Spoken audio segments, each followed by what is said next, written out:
Hello बच्चों, क्योंकि हम कोऑर्डिनेशन कंपाउंड्स की एक्सरसाइजेस के क्वेश्चंस सॉल्व कर रहे थे, तो उसमें उसी को आगे कंटिन्यू करते हुए आज मैं 9.15 क्या एनसीईआरटी बैक एक्सरसाइज है, तो वहाँ से क्वेश्चन स्टार्ट करती हूँ।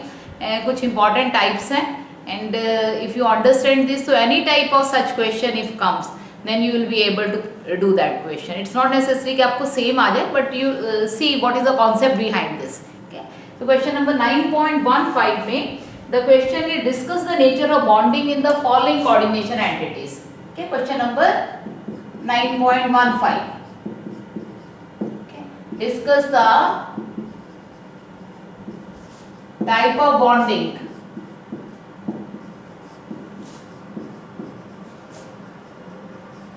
in following coordination entities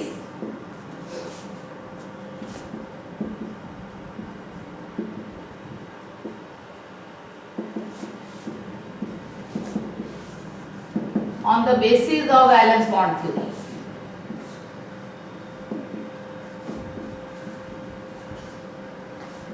तो before I start the question, मैं आप लोगों से एक बात कहूंगी कि जनरली कॉम्प्लेक्सेस जो है वो डी ब्लॉक एलिमेंट्स बनाते हैं, और इसमें भी अगर आप क्वेश्चंस देखोगे तो 3D सीरीज के एलिमेंट्स के ज़्यादातर क्वेश्चंस हमें आते हैं। तो 3D सीरीज जो है आपको बहुत अच्छे से लर्न होनी चाहिए क्या, और उनके सबके विद एटॉमिक नंबर्स। तो 21 to 30 क्या एटॉमिक नंबर 21 to 30। तो स्कैंडियम से अगर हम शुरू करें 21 से, फिर टिटेनियम के, वनेडियम, क्रोमियम, मैंगनीज के, आयरन, कोबाल्ट, निकल, कॉपर एंड जिंक। जनरली आप देखोगे इन्हीं एलिमेंट्स के ऊपर बेस्ड क्वेश्चंस होते हैं। इसमें भी क्रोम इसकी कॉन्फ़िगरेशन में आपको ये याद रहना चाहिए कि 3d1 4s2 की है outer shell configuration. Outer shell 4s2 में, पेनल्टीमेट शेल 3d1 में, और titanium 3d2 4s2। Okay, then 3d3 4s4 4s3। फिर यहाँ पर आके क्या में इसकी हाफ स्टेबिलिटी है, therefore 3d5 4s1। Okay, chromium, this you should remember, it is 3d5 4s1. Manganese 3d5 4s2. Okay, 3d6 4s2, 3d7 4s2, 3d8 4s2, और copper फिर चेंज आ गया थोड़ा सा 3d10 4s1, okay, और 3d10 4s2 zinc. Okay, so if you know the configuration, these questions will become very easy for you. तो जैसे first question I am telling you, मतलब इसमें जो फर्स्ट पार्ट है दैट इज कि हमने hexacyanoferrate के ion FeCN6 4 negative. So this is an anionic complex है। सबसे पहले इन क्वेश्चंस को सॉल्व करने के लिए आप जो सेंट्रल मेटल आयन है उसका कहते ऑक्सीडेशन स्टेट इसकी कैलकुलेट करो। तो ऑक्सीडेशन स्टेट कैलकुलेट करने के लिए let it be x cyano -1, तो 6 इंटू +6 इंटू -1 और इज इक्वल टू चार्ज यहाँ पे कितना है -4 का, तो x -6 is equal to -4, x is equal to -4 + 6, तो x इज इक्वल टू 2। तो इसका मतलब आयरन अपनी +2 ऑक्सीडेशन स्टेट में है। अब यहाँ पे आओ, आयरन की ये कॉन्फ़िगरेशन है ग्राउंड स्टेट में, आयरन इन ग्राउंड स्टेट क्या कॉन्फ़िगरेशन है 3d6 4s2 की। और जब आयरन +2 की स्टेट में है, 2+ की स्टेट में, तो ये 2 इलेक्ट्रॉन जो है ये लूज करेगा 4s के, और it will have a configuration of 3d6। अब जब 6 की कॉन्फ़िगरेशन है, तो 3d6 मींस कि d ऑर्बिटल में d जो सबशेलस में 5 ऑर्बिटल्स है, 1 2 3 4 5। We don't have to name कि x² - y² है या x y y z, कुछ नहीं, सिर्फ 5 ऑर्बिटल्स आप बनाओ। अब इसमें 6 इलेक्ट्रॉन्स हैं। हुंड्स रूल को अप्लाई करते हुए 6 मींस कि पहले 5 सिंगली ऑक्युपाइड, ओके, और फिर 6 जो है वो ये आ गया। So this is a configuration 3d6। अब then you see the ligand. अब लीजेंड यहाँ पे साइनो है, okay, cyano is a very strong ligand. तो जब ये स्ट्रॉन्ग लीजेंड है तो it will cause the pairing of electrons. तो यहाँ पे इलेक्ट्रॉन्स की पेयरिंग हो जाएगी, और जब पेयरिंग होगी तो after the ligand approaches the metal ion, तो they will get paired up. तो पेयरिंग के बाद आफ्टर द मतलब this after Legend approaches.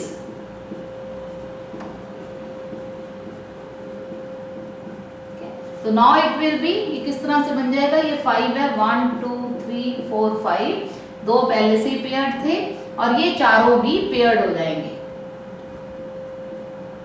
Like this, and it will have 2 empty या vacant d orbitals will come. अब यहाँ से देखो 6 लीजेंड्स हैं, इसका मतलब कॉम्प्लेक्स जो है ऑक्टाहेड्रल है. अब ऑक्टाहेड्रल में यहाँ से 2 d खाली हो गए, d2, सॉरी क्या है, हाँ d2 पहले, फिर sp3, तो इसकी कॉन्फ़िगरेशन जो आएगी आपका, जो इसके हाइब्रिडाइजेशन आएगी वो आएगी d2 sp3, 2 और 1 3 और 3 6 ऑर्बिटल्स. तो this will be the d2 sp3. और कौन सा स्ट्रॉन्ग लीजेंड है, so therefore pairing will take place, it will be diamagnetic in nature, क्योंकि पैरामैग्नेटिक तब होता अगर अनपेयर्ड इलेक्ट्रॉन्स होते, तो unpaired electrons are not there, तो दिस इज डायमैग्नेटिक. डायमैग्नेटिक है, d2 sp3 की इसकी हाइब्रिडाइजेशन है. So this is how we will explain कि what type of bonding it will have. तो बॉन्डिंग की टाइप क्या होगी, d2 sp3 के स्ट्रॉन्ग लीजेंड डायमैग्नेटिक. अगर आपको वो आगे मैग्नेटिक मोमेंट कैलकुलेट करने के लिए कहता है, तो इसमें तो है नहीं कोई अनपेयर्ड इलेक्ट्रॉन. अगर अनपेयर्ड इलेक्ट्रॉन होता वीक लीजेंड के केस में, तो हम उसका मैग्नेटिक मोमेंट भी कैलकुलेट कर सकते हैं. तो क्वेश्चन जनरली आपको जैसे टाइप ऑफ बॉन्डिंग उसने पूछी है आपसे, ऑक्सीडेशन स्टेट कैलकुलेट करना बता सकता है, टाइप ऑफ कॉम्प्लेक्स क्या है, कोऑर्डिनेशन नंबर कितना है, कोऑर्डिनेशन नंबर तो 6 बता रहा है, ये ऑक्टाहेड्रल कॉम्प्लेक्स है. So this is how we will do. तो अगर आपको ये सीरीज लर्न है और इसकी कॉन्फ़िगरेशन लर्न है, तो these are very easy to do. बहुत ज़्यादा इजी क्वेश्चन है कोऑर्डिनेशन कॉम्प्लेक्स में. So this is iron Fe. Second इसी तरह से Fe F6 नेगेटिव, सेकेंड अब ले रहे हैं Fe F6 सेकेंड कॉम्प्लेक्स.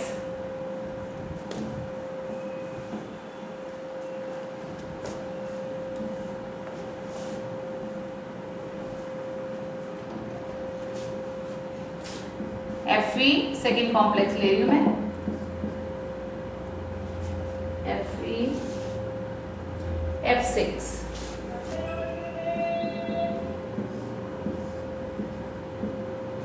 हेक्साफ्लोरोफेरेट, और ऑक्सीडेशन स्टेट 3 आएगी आई थिंक. देखो x -1 into 6, -6 is equal to -3, तो x is equal to -3 plus 6, x is equal to 3. तो नेम हो जाएगा हेक्साफ्लोरोफेरेट 3. फेरेट इसलिए क्योंकि नेगेटिवली चार्ज आयन है, तो it means it is a negative coordination entity. तो इसलिए एनायनिक एंटिटी है, तो दैट इज फेरेट 3. तो x is equal to 3. अब x +3 की स्टेट पे है iron. Iron is in the +3 oxidation state. Iron की ग्राउंड स्टेट में 3d6 4s2 है. तो in ground state configuration of iron कितनी है, 3d6 4s2. Now when it is Fe3 positive, तो 2 इलेक्ट्रॉन तो ये गए, और एक और गया, तो एक यहां से चला गया, तो बचे कितने, 3d5. तो Fe3 प्लस में 3d5 की कॉन्फ़िगरेशन है. 3d5 का मतलब क्या है कि इसके जो 5 ऑर्बिटल्स हैं डी ब्लॉक के, डी सबशेल के 3d, उन पांचों में एक एक इलेक्ट्रॉन है. All the 5 are containing 1 electron each. Now see the ligand. अब लीजेंड यहाँ पे फ्लोरो है. अब fluoro is a very weak ligand, और वीक लीजेंड के केस में pairing does not take place. अब पेयरिंग नहीं होगी. तो इसका मतलब कि इसके जो अब 6 लीजेंड्स हैं, ये भी 6f हैज टू अप्रोच. तो 6 जब अप्रोच कर रहे हैं, तो again it is an octahedral complex. तो 6 ऑर्बिटल इसको चाहिए, सो दैट f इसमें आ सके. तो 6 के लिए कितने आएंगे, d के बाद s, फिर p और फिर d. थोड़ा इधर बनाते हैं, लेट अस सी. 3d5, तो 5 तो d के, 3d के, 1 2 3 4 5, जिनमें पांचों में एक एक इलेक्ट्रॉन है. No is empty, 3d. उसके बाद 4s, 4s के बाद 4p, और फिर उसके बाद 5s और 4d, फिर d आ गया. 1 2 3 4 5। ओके, तो अब देखो ये पांचों तो भरे हुए हैं और 6 लीजेंड्स अप्रोच करेंगे, तो 1 2 3 4 और 5 6, तो यहां से लेके यहां तक। तो sp3d2, तो क्या हाइब्रिडाइजेशन हो जाएगी? sp3d2।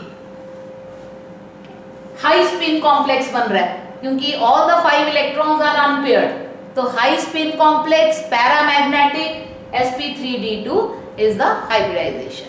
Okay, so this is the geometry of FeF6, मतलब what is the bonding की type, coordination bonding क्या हो जाएगी? sp3d2 हाई स्पिन कॉम्प्लेक्स है and moreover it has the unpaired electrons है and therefore paramagnetic है, क्या all electrons are unpaired, so they will be attracted towards the magnetic field। और अगर इसी का आपको वो कह देते हैं कि मैग्नेटिक मोमेंट भी कैलकुलेट करो, तो फिर आप इस फॉर्मूले से निकालोगे n × n+2 रूट के 5 है तो 5.89 के 5.9 आंसर आएगा। 5 × 5 + 2 7, तो दैट इज 35 का रूट, तो 6 36 का रूट 6 होता है, तो 6 से कम आएगा तो 35 का रूट अप्रॉक्सीमेट 5.9 आ जाएगा। ओके, बोर मैग्नेटॉन के Bm, so this will be the magnetic moment. अगर मैग्नेटिक मोमेंट कैलकुलेट करने के लिए कहता है तो mu is equal to n × n+2 के रूट। तो दिस इज द, तो कोई कुछ भी चीज अगर कैलकुलेट करने को कहता है you have to write the configuration और कॉन्फ़िगरेशन के बेस पे फिर उसको आगे सॉल्व करो। अब थर्ड जैसे हम चलते हैं, और secondly you should have the knowledge of the weak and strong ligands. तो जो स्पेक्ट्रोकेमिकल सीरीज है उसके भी आपको नॉलेज होनी चाहिए, तो all type of such question you can do.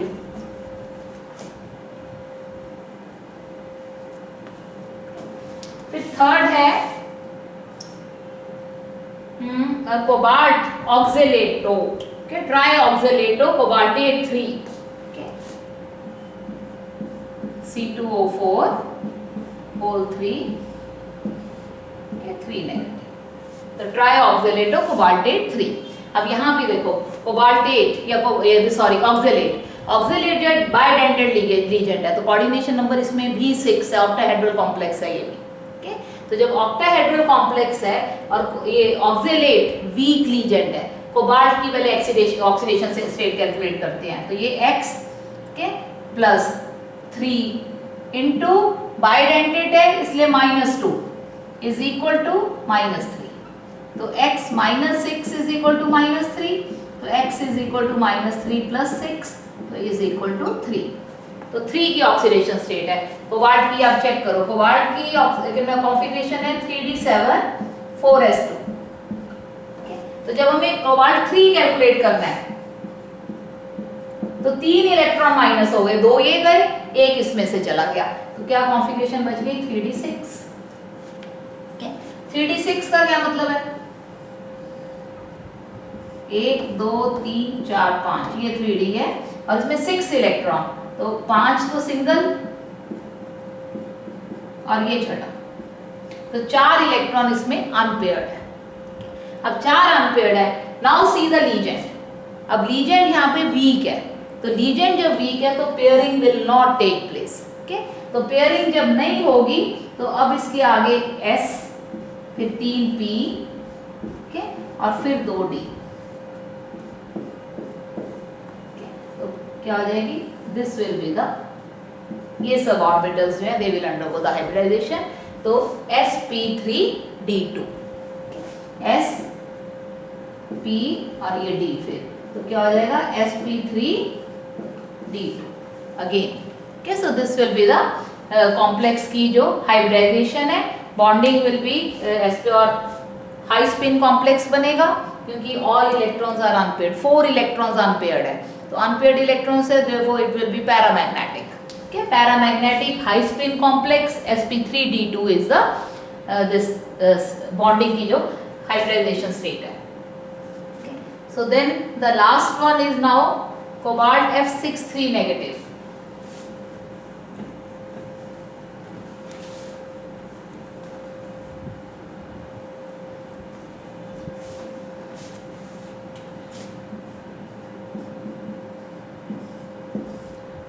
Hexafluorocobaltate 3, okay, oxidation state 3 निकलेगी, x minus 6 is equal to minus 3, तो x is equal to minus 3 plus 6, तो x is equal to 3। Okay, तो hexafluoro cobaltate 3, okay, cobalt 3d7 4s2।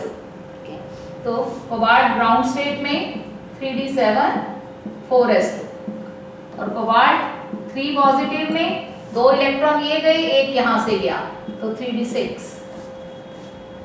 3d6 का मतलब कि इसके पास d में 6 electron है, तो पहले दोनों पेयर्ड, बाकी चारों unpaired. Okay, these are the 6 electrons in the 3d। अब देखो इसमें फ्लोरो, ओके, अगेन फ्लोरो जो है वीक लीजेंड है, तो वीक लीजेंड है तो pairing will not take place. जब भी पेयरिंग नहीं होगी तो आउटर कॉम्प्लेक्स बनेगा, ओके, और अगर पेयरिंग हो जाएगी तो इनर ऑर्बिटल कॉम्प्लेक्स बनता है, आउटर ऑर्बिटल। तो आउटर ऑर्बिटल में एक यहाँ पर s, 3p, ओके, और फिर 2d के, तो this will be the s, p और d, तो sp3d2।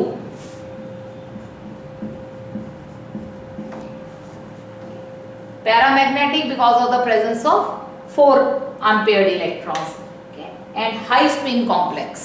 Weak ligands always make high spin, or strong ligands they make the low spin complex. So high spin complex है, sp3d2 is a hybridization, unpaired electrons है इसलिए paramagnetic in nature. So this is a type of bonding. So all such question you can do on the basis of this. इसलिए अगर आपको ये series की configuration learn है तो then you can easily do these questions. कि कोई problem नहीं आएगी, तो इसको आप साइड पे बेशक लिख लो, और जब आप क्वेश्चंस ऐसे आए तो you can write this configuration.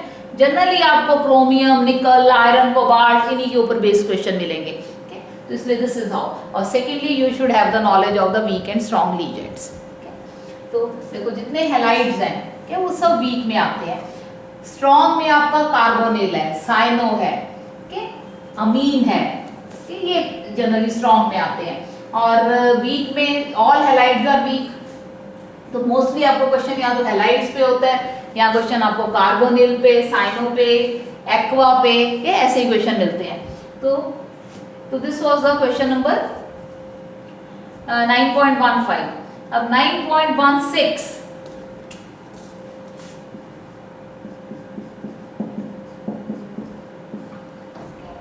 9.16 में he is saying draw figure to show the splitting of d orbitals in an octahedral crystal field. Draw figure to show the splitting of d orbitals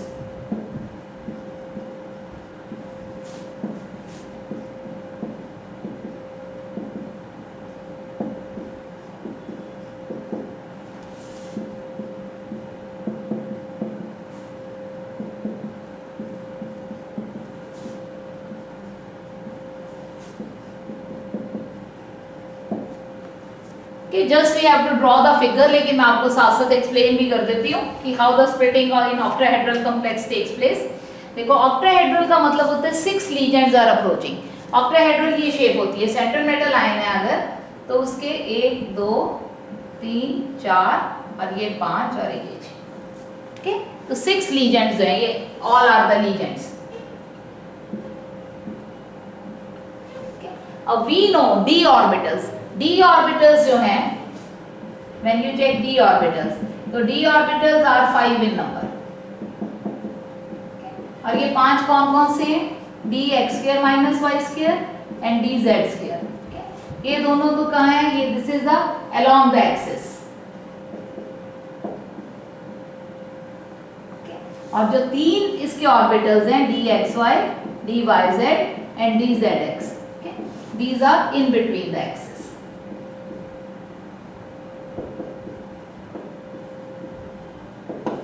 Now according to CFT, crystal field theory, crystal field theory क्या कहती है कि जो legions हैं they are the negatively charged point charges, okay?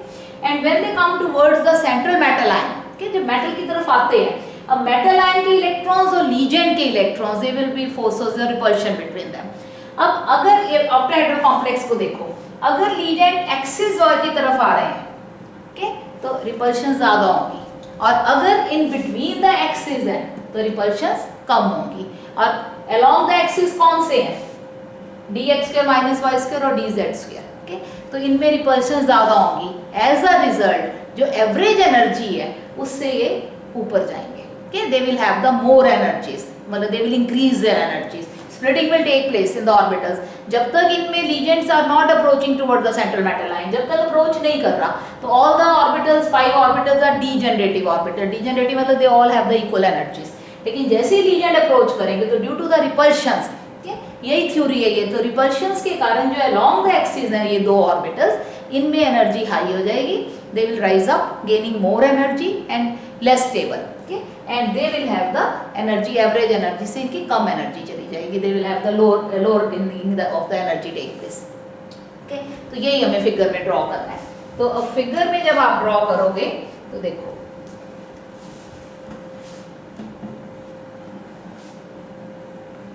अब तीन जो है उनको इसमें, मतलब जो तीन ऑर्बिटल्स हैं dxy, dyz, dzx, तो उनको हम T2g ऑर्बिटल्स कहते हैं। यहां से ऐसे याद रखा करो, 2 + 1 3 ऑर्बिटल्स आएंगे। तो 3 ऑर्बिटल्स कौन से हैं, dxy, dyz और dzx। ओके, ये तीन। और दूसरे जो है उनको कहते हैं eg ऑर्बिटल्स। ओके, eg मतलब e और g, ये दो ऑर्बिटल है। तो दो ऑर्बिटल कौन से हैं, ये eg ऑर्बिटल्स। तो ये दो ऑर्बिटल्स कौन से हैं, dx² minus y square and dz²। Okay, जो दो ऑर्बिटल अलोंग द एक्सिस है वो सिर्फ ये दो हैं, ये इन बिटवीन द एक्सिस है। Okay, xy, yz, zx। अब how to draw the figure, देखो सबसे पहले क्योंकि 5 ऑर्बिटल हैं ये, तो हम पांचों को सिर्फ स्ट्रेट लाइन से ड्रॉ करेंगे। 1 2 3 4 और ये 5। ओके, तो ये 5d ऑर्बिटल्स।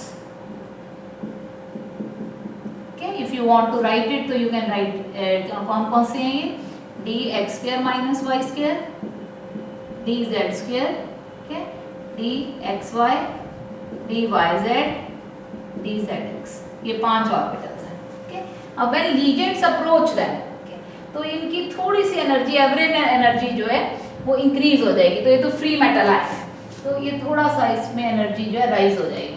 तो राइज हो जाएगी तो 1 2 3 4 5। तो they have a little higher in the energies के डी ऑर्बिटल्स। तो क्रिस्टल फील्ड में तो ये फ्री मेटल आयन है, so you can write free metal ion. Okay, or here the average energy has been increased. Okay, average energy of the d orbitals, average energy of d orbitals in crystal field. Now on approaching the legends, there will be the splitting. Okay? अब जब splitting होगी तो दो ऊपर चले गए और तीन नीचे आ गए. Okay? ये दो ऊपर गए, तो this is the average energy. यहाँ से हम लेते हैं ये average energy है, जिसको Berry center कहते हैं, average energy को. Okay? This is known as the Berry center.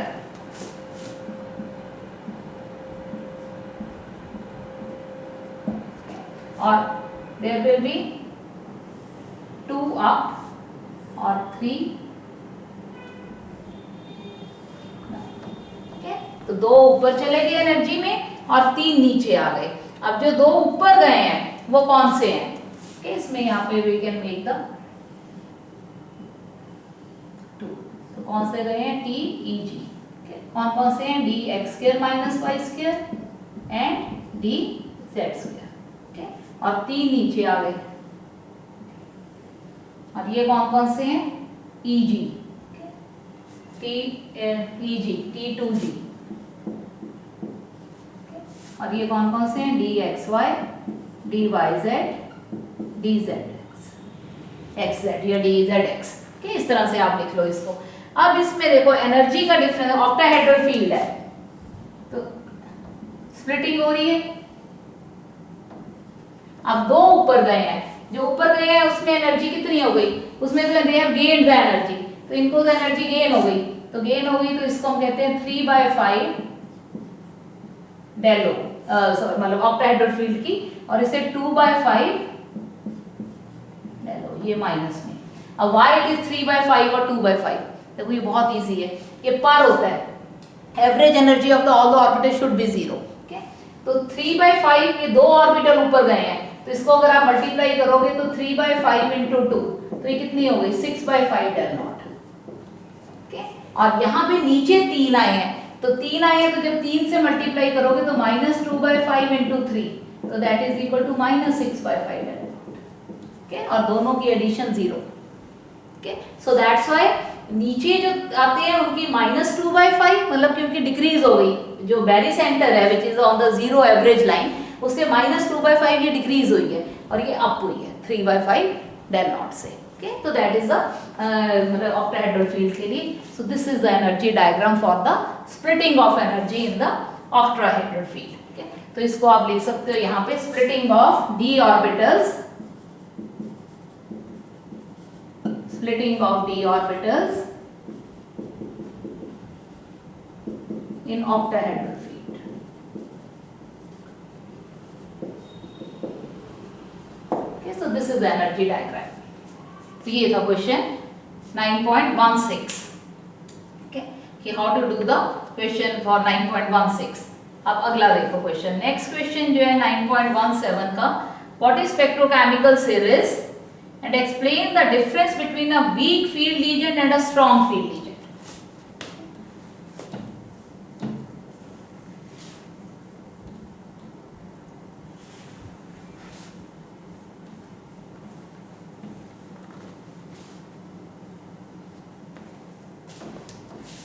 Question number 9.17। okay, what is a spectrochemical series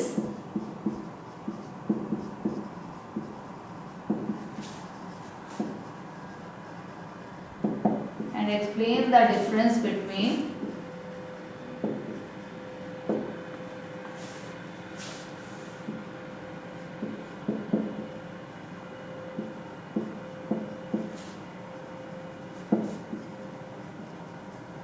weak field legend and strong field legend।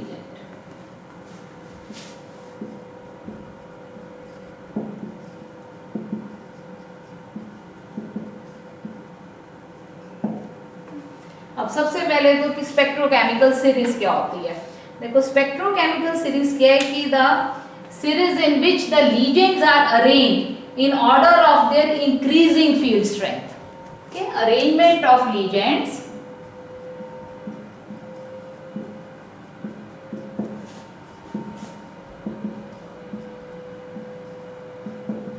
in order of their increasing field strength।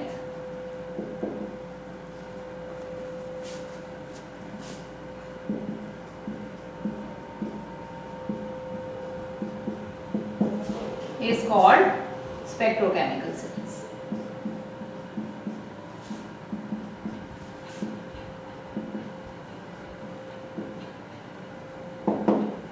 Increasing field strength. अब अगर आपने if you want to learn this, तो आइडो से start होगी, आई negative की सबसे कम field strength होती है। Okay, then bromide SCN negative, chloro, sulphide, fluoride, iodo, bromo, thiocyanato, chloro, sulphido, fluorido, फिर hydroxo, oxalato, aqua, hydroxo, oxalato, aqua और थायोसाइनेटो, SCN, थायोसाइनेटो, थायोसाइनेटो तो पहले आ गया, एक मिनट, SCN जो है that has come before, isothiocyanato आएगा यहाँ पे, NSC नेगेटिव। तो यहाँ तक ये सब वीक लीजेंड्स हैं, iodo, bromo, thiocyanato, chlorido, sulphido, then fluorido, hydroxo, oxalato, aqua and isothiocyanato. फिर उसके बाद आपका आ गया EDTA, ethylene diamine tetraacetate hexadentate है तो EDTA -4 पे, less than amine, less than EN, less than cyano और लेस देन कार्बोनिल। कार्बोनिल सबसे स्ट्रॉन्ग लीजेंड है, कार्बोनिल, साइनो, इथाइलिन डाइमीन के, देन अमीन, EDTA, तो ये स्ट्रॉन्ग लीजेंड्स में आ जाते हैं। ये सब वीक लीजेंड है। एक्वा से पहले सारे वीक है आपके, तो सब वीक है। आप ये स्ट्रॉन्ग, ये मतलब ज़्यादातर क्वेश्चन आप देखो साइनो, कार्बोनिल, अमीन, इनके ऊपर क्वेश्चन होते हैं। तो दिस इज द सीरीज। क्या arrangement of legends in order of their increasing field strength is called the spectrochemical series. अब क्वेश्चन अगला है, इसका सेकंड पार्ट है कि right the difference between the weak field legends and the strong field legends. अब weak field legend क्या होता है और स्ट्रॉन्ग फील्ड लीजेंड क्या होता है? देखो, दिस इज द वीक का मतलब क्या होता है, which causes the lesser splitting of the energy, जो कम एनर्जी में स्प्लिटिंग कॉज करता है उसको हम वीक फील्ड कहेंगे। क्योंकि मेटल आयन जो है, देखो जब भी लीजेंड्स अप्रोच करते हैं, क्रिस्टल फील्ड स्प्लिटिंग थ्योरी यही कह रही है कि जब मेटल आयंस जो है की तरफ लीजेंड्स अप्रोच करते हैं तो there will be the force of repulsion, और रिपल्शन के कारण डी ऑर्बिटल्स में स्प्लिटिंग टेक्स प्लेस। तो strong field and this other splitting large है। तो the ligand which are able to cause the large splitting in the field, they are the strong ligands, and the ligand which are able to cause the lesser splitting in the field energy, they are called the weak legends. तो पहला तो क्या हो गया कि ligand which are able to produce strong fields कौन से होंगे? In which the splitting will be large.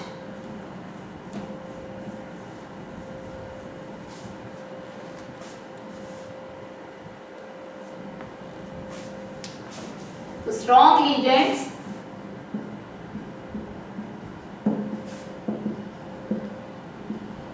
are those legions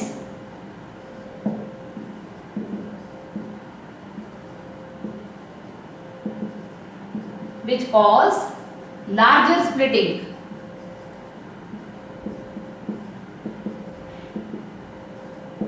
in d orbitals। मतलब उनमें स्ट्रॉन्ग फील्ड प्रोड्यूस करेंगे और लार्जर स्प्लिटिंग होगी।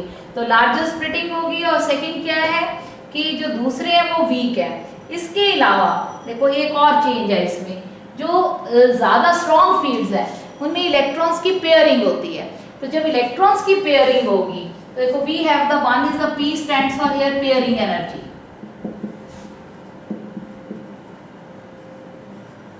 और delta naught splitting of the octa field energy. तो ऑक्टाहेड्रल फील्ड एनर्जी है जो क्रिस्टल फील्ड एनर्जी। अब पेयरिंग एनर्जी, क्योंकि इसमें pairing they cause the pairing होती है, इसका मतलब कि पेयरिंग एनर्जी कम है, less amount of energy is required for pairing. तो इसलिए इन केसेस में स्ट्रॉन्ग फील्ड एनर्जी में डेल्टा O जो है that is greater than P। Pairing energy is lesser as compare to the octahedral field splitting energy. तो इससे उसके कारण क्या होगा कि जब पेयरिंग एनर्जी कम है, तो पेयरिंग एनर्जी कम है तो इट मींस कि electrons will be paired up. तो जो स्प्लिटिंग में देखो ऑक्टाहेड्रल में स्प्लिटिंग दो तरह से होती है, ऊपर जाता है TeG और नीचे आता है T2G। तीन नीचे दो ऊपर। तो अब पहले हम इसमें इलेक्ट्रॉन्स की फिलिंग करेंगे, फिर इसकी करेंगे। तो जब पेयरिंग होगी, मतलब पेयरिंग होनी शुरू हो जाएगी, तो यहाँ पर अब क्या होगा कि जो इलेक्ट्रॉन्स हैं वो 1 to 6 में, कि जब इलेक्ट्रॉन्स 2G में, मतलब दिस इज द डी, ये ज़्यादा बड़ा है, हाँ, तो जब ये बड़ा है तो इलेक्ट्रॉन्स में देखो पहले 3 इलेक्ट्रॉन्स में फिल होंगे, तो फिर चौथा, पांचवा, छठा वो भी इसी में फिल होंगे। तो 1 to 6 इलेक्ट्रॉन पहले 2G में फिल होंगे, क्योंकि 3 नीचे हैं, ये 3 ऑर्बिटल है, 1 2 3 और 2 ऊपर है। तो पहले 1 से लेके 6 तक इलेक्ट्रॉन वो सारे इसमें फिल होंगे। पहले तीनों होंगे, फिर उनकी डबलिंग होगी, फिर 7th electron will go up. तो this is the case in case of the strong field ligand. तो इसमें आप इसी तरह से लिखोगे कि इलेक्ट्रॉन डेल्टा नॉट जो है ग्रेटर है, and when the electrons are configuration electrons are filled, then 4th electron will also go here in the T2G, and then 5th also and 6th also, और 7th electron will go here। और अगर week ligand है तो weak ligands are those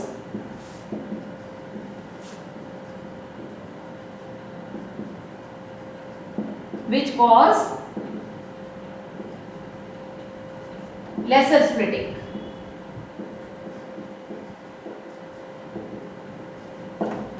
In d orbitals. तो इसमें जो pairing energy है P is much greater than, तो पेयरिंग बहुत एनर्जी बहुत मतलब more energy is required for pairing, that's why the electron do not pair के वीक फील्ड में पेयर अप नहीं होंगे।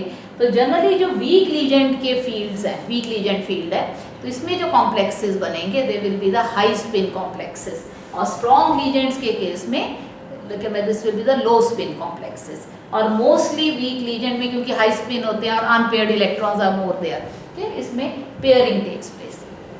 तो ये दोनों में डिफरेंस है, और दोनों के आप एग्जाम्पल दे दो। हेलाइड्स में आपके वीक में आएंगे, साइनो कार्बोनिल स्ट्रॉन्ग में आएंगे, स्ट्रॉन्ग फील्ड लीजेंड्स है। So this is how we can do this question. Theory का question है कि learn the theory in proper language so that you may be able to write the question. Okay. इसी तरह से next question भी देखो, इस तरह what is the crystal field splitting energy and how does the magnitude of delta O decide the actual configuration of d orbitals in coordination entity. Okay, तो ये भी इसी तरह से कि आप ये कैसे डिसाइड करते हैं। okay. अगर पेयरिंग एनर्जी से बिल्कुल यही चीज, अगर इसकी एनर्जी पेयरिंग एनर्जी से ज्यादा है कि मोर ज्यादा एनर्जी है, तो इसका मतलब pairing energy is very less, तो पेयरिंग एनर्जी लेस है तो easily electrons will be paired up, कि less amount of energy is required for pairing of the electrons. तो जब इलेक्ट्रॉन पेयर्ड अप होंगे तो first 1 to 6 electrons will be filled in T2g and then 7 to 10 will be filled in Eg, क्योंकि 10 electrons has to be filled in 5 orbitals of d। Okay, तो 1 से 6 इसमें और फिर 7 से 10 Teg में। और अगर पेयरिंग ज्यादा है, पेयरिंग बहुत ज्यादा है, मींस कि large amount of energy is required for pairing, तो फिर पेयरिंग नहीं होगी तो फिर उस केस में आपके 3 इलेक्ट्रॉन पहले इसमें आएंगे, फिर 4 5 इसमें, फिर 6 7 8 इसमें, 9 10 ऐसे, तो ऐसे जाएगा। इसमें देखो T2g में 1 2 3, फिर Teg में 4 5, फिर T2g में 6 7 8 और Teg में 9 और 10। so इस टाइप से फिर कॉन्फ़िगरेशन होगी। और अगर डेल्टा O मतलब this is greater then O, यहाँ पे ऑक्टाहेड्रल स्प्लिटिंग को कहते हैं, तो अगर इसमें ज्यादा है तो देन T2g में 1 to 6 और Teg में 7 to 10 ये आएगी।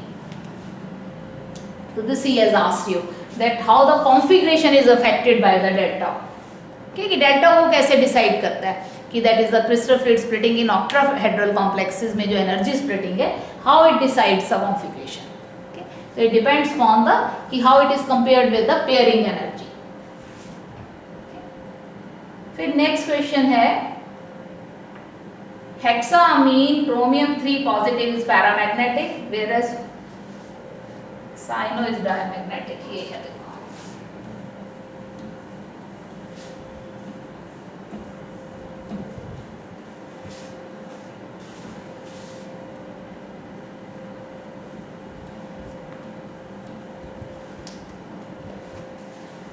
now this is the question number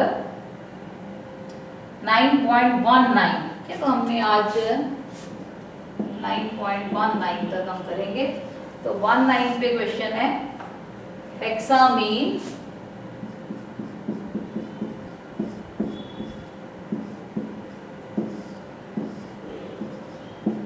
positive। Okay, so this is paramagnetic।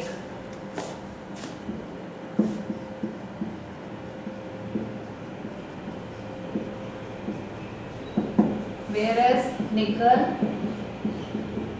tetracyano,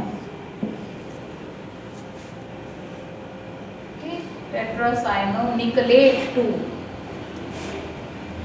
is diamagnetic।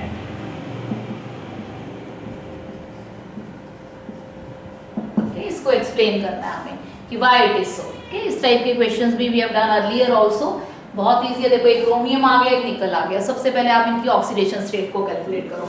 यहाँ पे क्रोमियम के X ये 0 है, तो इसका मतलब इसकी ऑक्सीडेशन स्टेट 3+ की है। तो फर्स्ट कंपाउंड में क्रोमियम 3 पॉजिटिव पेयर, और सेकेंड कंपाउंड में -4 है ये, x -4 इज इक्वल टू -2, तो x is equal to -2 + 4, x is equal to 2, तो यहाँ पे निकल +2 की ऑक्सीडेशन स्टेट। क्रोमियम मैंने आपको बताया था, क्रोमियम की ग्राउंड स्टेट जो है वो 3d5,4s1 है। Configuration, outer shell configuration, outer and penultimate shell. अब 3 पॉजिटिव है, 3 पॉजिटिव का मतलब कि एक इलेक्ट्रॉन यहाँ से गया, 2 इधर से गए, तो कितने बचे? 3d3। तो इसकी कॉन्फ़िगरेशन 3d3 की आ गई। और इसकी देखो निकल डाई पॉजिटिव, निकल की 28 है एटॉमिक नंबर, तो 3d8,4s2 है। This is a configuration. और 2 पॉजिटिव है, 2 पॉजिटिव का मतलब 2 इलेक्ट्रॉन ये गए, तो 3d8 आ गया, तो इसमें 3d8 है। तो सबसे पहले तो आपने ये सीखना है कि ऑक्सीडेशन स्टेट कैलकुलेट करो, फिर उसकी कॉन्फ़िगरेशन चेक करो। अब 3d3 का मतलब कि 5 ऑर्बिटल जो है 1 2 3 4 5, इसमें 1 2 और ये 3, क्रोमियम 3 पॉजिटिव, यस। अमीन है। और नीचे जो है देखो पैरामैग्नेटिक, यहीं से पता लग रहा है आपको, तीनों अनपेयर्ड इलेक्ट्रॉन आ गए। अमीन जनरली वैसे अमीन जो है वो कई बार पेयरिंग कॉज करता है, पेयरिंग भी कॉज करेगा तब भी एक इलेक्ट्रॉन अनपेयर्ड रह जाएगा। लेकिन अमीन दोनों तरह से बिहेव करता है, वीक भी रीजन रहता है, तो unpaired electrons are there, so that's why it is paramagnetic. और यहाँ पे 3d8 ये टेट्राहेड्रल कॉम्प्लेक्स है, दिस इज हेक्सा, ये ऑक्टाहेड्रल है, कोऑर्डिनेशन नंबर 6, तो ऑक्टाहेड्रल, तो दिस इज 4 कोऑर्डिनेशन नंबर है। तो 4 में अब 4 मतलब दिस इज 3d5, 1 2 3 4 5, 3d8, 8 का मतलब 1 2 3 4 5 और 3 और 1 2 3। अब साइनो स्ट्रॉन्ग लीजेंड है बहुत, तो पेयरिंग विल टेक प्लेस, तो ये इलेक्ट्रॉन जो है ये किधर आ जाएगा, ये कैसे हो जाएगा, this will come like this,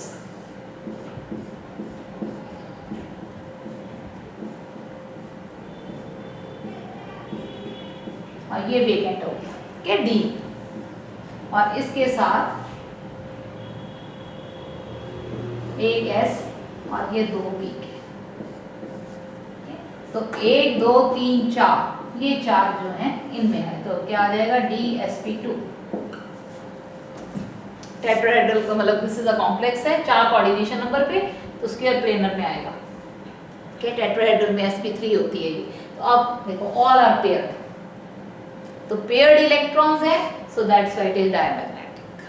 So this is how we can explain कि whether it is paramagnetic or diamagnetic. Paramagnetic diamagnetic आपने सिर्फ इसके इलेक्ट्रॉन्स के बेसिस पे बताना है। अगर इलेक्ट्रॉन अनपेयर्ड है तो पैरामैग्नेटिक, अगर इलेक्ट्रॉन्स पेयर्ड है तो diamagnetic. And for this you should have the knowledge of the weak and strong ligands. आपको कॉन्फ़िगरेशन लिखनी आनी चाहिए और आपको ऑक्सीडेशन स्टेट कैलकुलेट करना आना चाहिए। तो इफ़ यू लर्न दिस तो ये बहुत ईजी है, एक आधी बार प्रैक्टिस करोगे तो you can do such questions. तो 3.19 तक we have covered today. Okay, तो फिर नेक्स्ट क्वेश्चन जो है we will have the next video for that. It's okay, all the best for your preparation. अब जल्दी से अपना अच्छे से प्रिपेयर करो, it's a time now. Okay, October is going to be finish now, तो इसलिए prepare, start preparation for your boards as well as for your competitions. Okay, bye.